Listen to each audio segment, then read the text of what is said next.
Grabe, ang pangit ko pala dati nung bata ako. Sino itong tumatawag?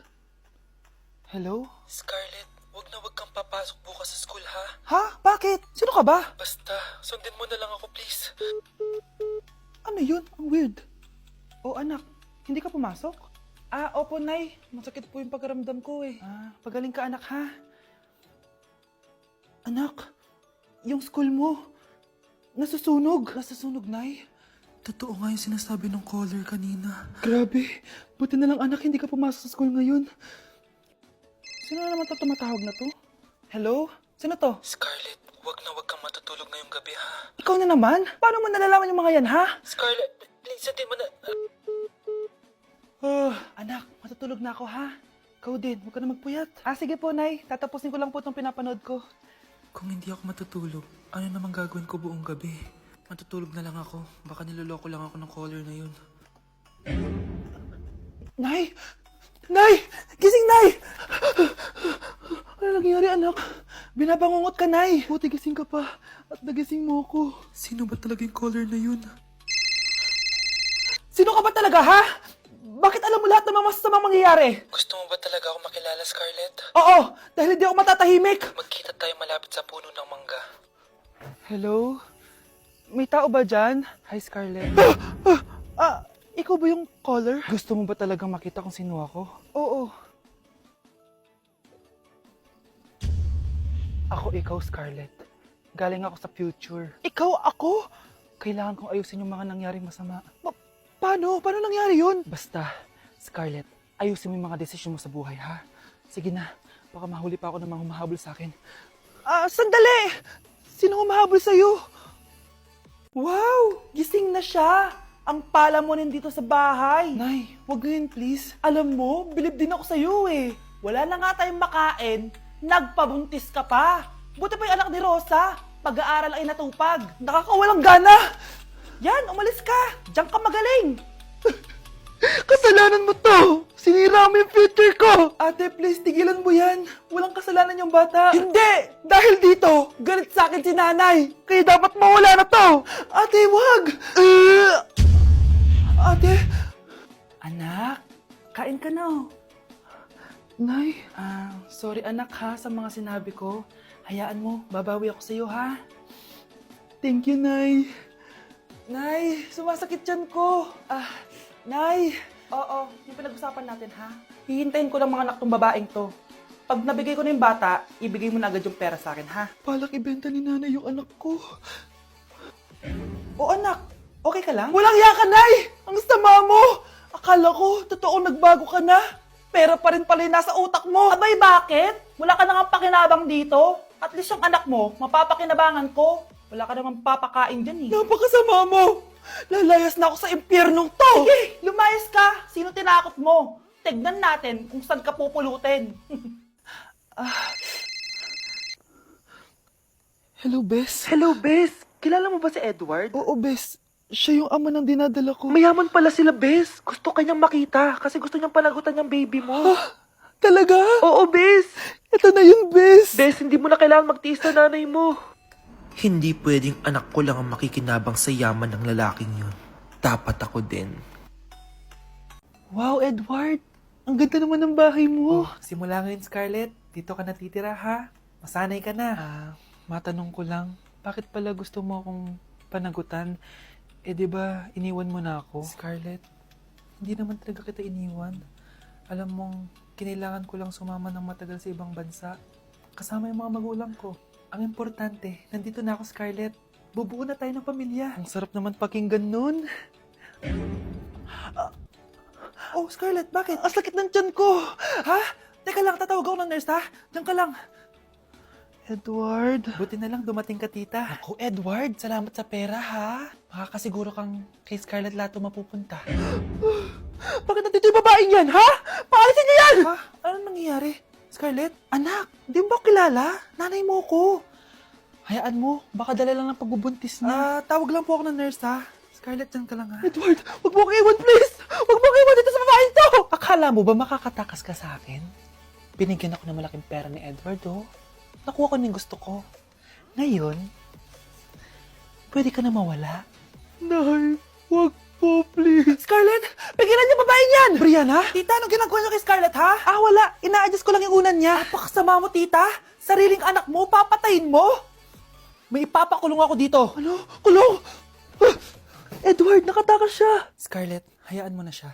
Hindi ka na niya pwedeng saktan, ha? Paano yung pera? Buti na nakatakas ako. At least may cheque naman ako. Nasaan na yun? Nasaan na yung cheque? Ito, naiwan niya.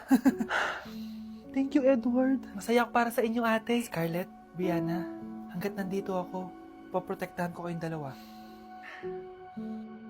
Anak, kunin mo yung cellphone sa kwarto. May tumatawag ata. Sige po, Nay. Sabi cellphone ni nanay. Anak, bilisan mo naman.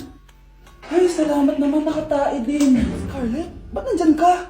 Di ba pinukuha ko sa cellphone ko? Pinagsasabi mo, Nay. Kanina pa ako dito sa loob. Nay, eto na po cellphone niyo. Sino yan, Nay? Bakit kamukha ko? Teka lang, bakit dalawa kayong Scarlett? Nananaginip pa ako? Nay, ako yung totoong Scarlett. Ha? Sinungaling? Ako to, Nay. Ang totoong Scarlett. Sandali nga. Hindi na ako tutuwa sa inyong dalawa, ha? Isa lang ang solusyon dito. Magtatanong ako at kung sino makasagot ng tama, siya ang totoong Scarlett. Unang tanong, saan ako may balat? Balat? Nay! Sa puwet! Nay! Sa kifi. Tama! Kifi. Ha? Totoo ba, Nay? O, diba? Alam ko. Susunod na tanong. Ano ang timbang ko? Mukha kang 100 kilos, Nay. 75 kilos? Tama! 75 kilos! Yes! Huling tanong. Ano ang birthday ko? Birthday? Mahina pa naman ako sa ganyan. April 14, 1977? April 15, 1977. Tama! Ikaw nga ang totoong Scarlett! At ikaw, dahil talo ka, lumayas ka na dito! Impostor! Ay! Sino ba kasing Scarlett na yun? Bakit kamukha ko siya? Anak, kilalang kilala mo talaga ako, no? Siyempre naman, Nay. Anak mo ko eh. Worth it lahat ng pagpaparetoke ko dahil sinira mo ang mukha ko noon. Ngayong napaniwala na kita, gaganti na ako sa'yo. Nay! Impostor? Bakit nandito ka, ha? Walang iya ka? Bakit mo ako ginagaya, ha? Baka nakakalimutan mo. Nanay mo ang sumira ng mukha ko. Ha? Wow! Hoy, Sofia! Tandaan mo! Katulong ka dito, di ba? Huwag kang paupa-upo lang dyan. Ma'am. Kakatapos ko lang po maglinis. Nagpapahinga lang po ako. Talaga sumasagot ka pa sa amo mo, ha? Nay! Ang dumi pa dito, oh! Hindi niya ginagawa na maayos yung trabaho niya. Walang iya ka? Madumi pa pala dito? At nakuha mo pang magpahinga dyan? Paano nangyari yun? Ma'am, nilinis ko na po yan. Maniwala po kayo. Oh, eto. Yung mukha ko! Ang sakit! Ayan, pati mukha mo, dudumi na. Umalis ka na dito! Tatanggalin na natin ha. Buti na lang talaga mabilis kang gumaling. O ayan, kuhang-kuha yung mukha ng pinapagaya mo. Dok, kamukha ko nga siya. Pinag-ipunan ko talaga to. Nagtataka lang ako. Yung ibang tao, mga artista yung pinapagaya ang mukha. Yung sa'yo parang normal na tao lang yung pinagaya mo. Dok, may kailangan lang akong gawin. Kung ano man yan, mag-ingat ka ha. Ano? Ikaw si Sofia? Napakawalang ya mo din no? Niloko mo pa kami! Mas walang ya kayo, mga hayop! Nay, baka gusto niya ulit mabuhusan ng asido sa mukha? Asido? Gusto mo ng round 2? O eto, round 2! Sige, ibuhos mo! Naka-live ako, Ipakita nyo kung sino talaga kayo! Ano? Alisin mo yan? Ano? Takot na kayo, no? Tignan ko na lang kung hindi kayo masisira sa mga tao. Hindi kami pwede masira.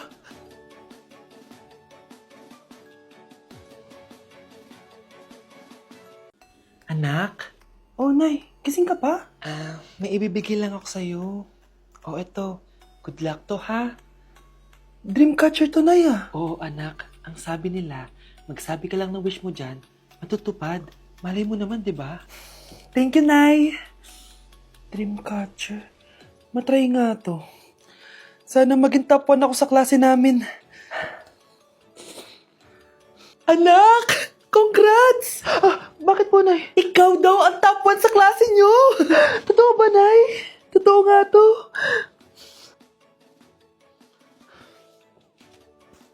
O anak, saan ka galing? Nag-apply ako sa trabaho. Ayoko naman maging pabigat sa inyo habang buhay. Sana makabawi na ako sa inyo. Ba't di mo nalang i-wish yan sa Dreamcatcher? Malay mo naman, di ba? Oo nga no, Nay.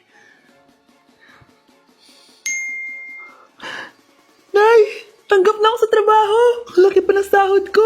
O, di ba? Sabi ko naman sa'yo, anak eh. Deserve mo yan. Nay, sa wakas, makakabawi na rin ako sa inyo. Bes, alam mo, ang yaman mo na. Bakit di ka pa mag-asawa? Ay naku, Bes. Kung may magkakagusto man sa akin, ang gusto ko, mabait at responsable.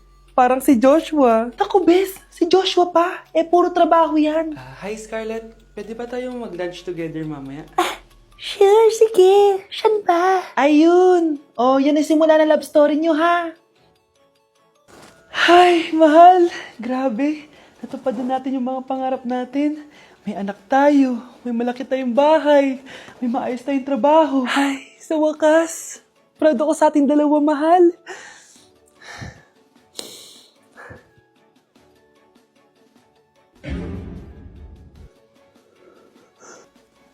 Mahal?